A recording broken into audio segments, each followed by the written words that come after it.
So I'm starting to put the glass back into the doors for the secretary desk. And as I've said before with the mirror, I can tell that this is the original glass or replaced shortly thereafter because of the chips in the glass that was made when they were hand carved. Especially noticeable on this side. Right in there you can see all those chips from the chisel when they were doing the hand carving. And the edges are relatively very sharp compared to modern glass. Very unusual to find pieces this old with the original glass still in good shape. So this is the second door with the original glass again, and as you can see, the hand carving is a little bit more pronounced. And as you move down the side of this glass, you can see the actual glass chips like you would get in a vehicle window, and this is what was left behind when they finished carving the glass.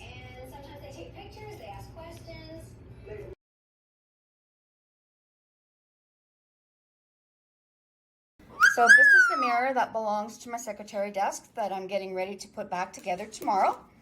And the front part, obviously, and you can't really see in the pictures, but you can see that this has a nice curve to it in the mirror itself. And as I go around, you can tell that the mirror is very old. You can't really see in the video, unfortunately, but right here you can see this little chip. And that chip isn't in the mirror. That chip is actually in the silver that's on the back. And the chip is very similar to what happens to a vehicle window when it gets hit by a rock. So as I go around, you can see more of the scuff marks and all the other marks that are in this mirror. And of course you can see my bird, who has to be in every video I take. And even right there you can see some scuff marks.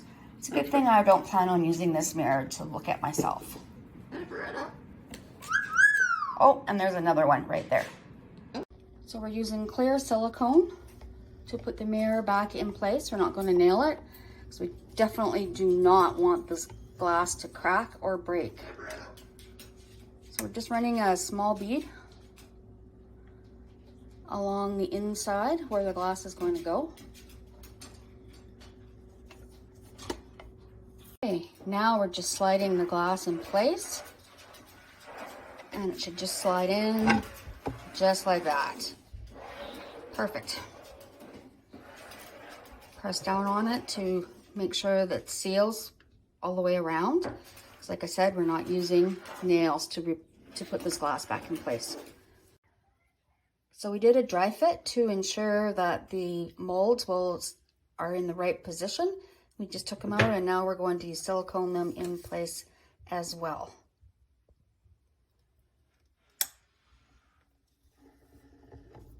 As I keep saying, we do not want to use nails on this. We'll never get the nails in properly and we will break the glass. And that's what we do not want to do.